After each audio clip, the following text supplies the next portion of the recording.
তিরাটে পাড়ায় পাড়ায় দিদিভাই কর্মসূচিতে আচমকা উত্তেজনা। বিধায়ক অগ্নিমিত্রা পালকে ঘিরে বিক্ষোভ, প্রায় 1 ঘন্টা আটকে রাখার অভিযোগ।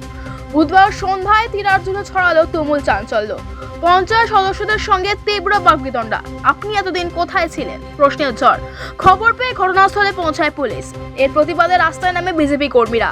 ভগৎ সিং মোড়, কালীপাহাড়ি মোড়ে অবরোধ, টানটান উত্তেজনা পুরো এলাকা জুড়ে।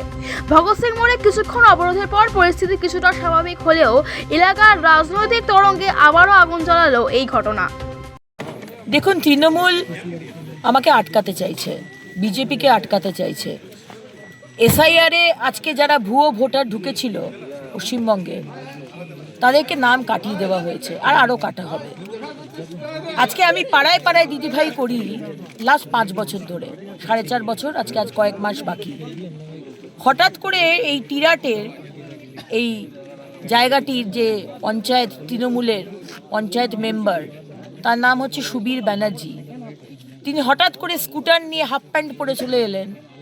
এসে যেভাবে হেকেল করতে হয়, আপনি কি কাজ করেছেন, আপনি এখানে কি করে এলেন, আপনি এতদিন আসেননি, আপনি কি করে করছেন, এই সমস্ত ওদের টিএমসির যে মহিলারা, তাদেরকে আজকে আমার পিছনে ধাওয়া করিয়ে আমি তখন ফিরছি, আমি গাড়িতে উঠলাম, আমার গাড়ি আটকে দেওয়া হলো। দৌড়ে দৌড়ে ওরা আমার গাড়ি আটকালো।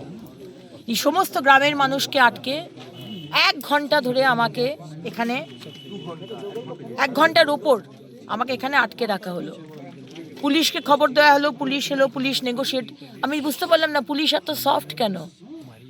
আজকে যে বিধায়ককে আটকে দিচ্ছে, বিধায়ককে কাজ করতে দিচ্ছে না, বিধায়কের মুভমেন্টে বাধা দিচ্ছে, তাকে পুলিশ হ্যান্ডেল করতে পারছে না। মমতা ব্যানার্জি, আপনি যদি মনে করেন আপনার দলের ক্যাডারদের দিয়ে আপনি আমাদের মুভমেন্ট, আমার মুভমেন্টকে আটকাবেন, আমরা কিন্তু দমার পাত্র নই।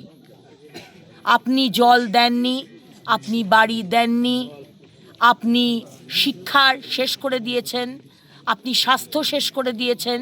আজকে হাসপাতালে ডেড বডি থেকে চোখ খুবলে বিক্রি করে দেওয়া হয়েছে। আজকে শিক্ষক শিক্ষিকার চাকরি বিক্রি হয়েছে।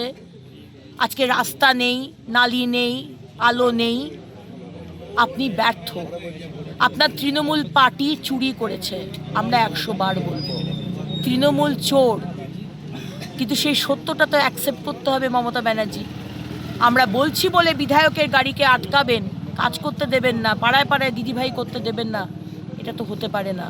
মানুষ বুঝতে পারছে, আসানসোল দক্ষিণের মানুষও বুঝতে পারছে, আসানসোল জেলার মানুষ বুঝতে পারছে, আর পশ্চিমবঙ্গের মানুষ বুঝতে পারছে।